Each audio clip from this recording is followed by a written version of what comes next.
Welcome to the Genius Factory. Enjoy the video.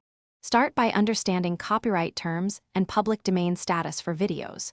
Works enter public domain typically 70 years after an author's death in many jurisdictions.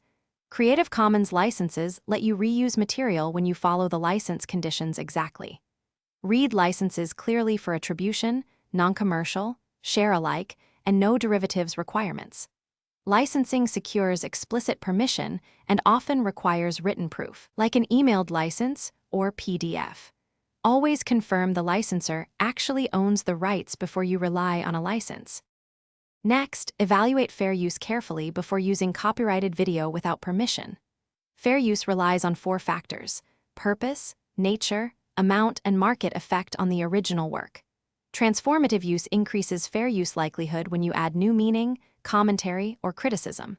Using shorter clips helps, but using 1/4 of a work still might not qualify as fair use alone.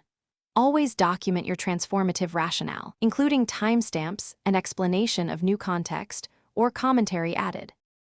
Finally, follow practical steps to minimize copyright risk when publishing videos. Search platforms for public domain or Creative Commons filters before downloading footage for reuse.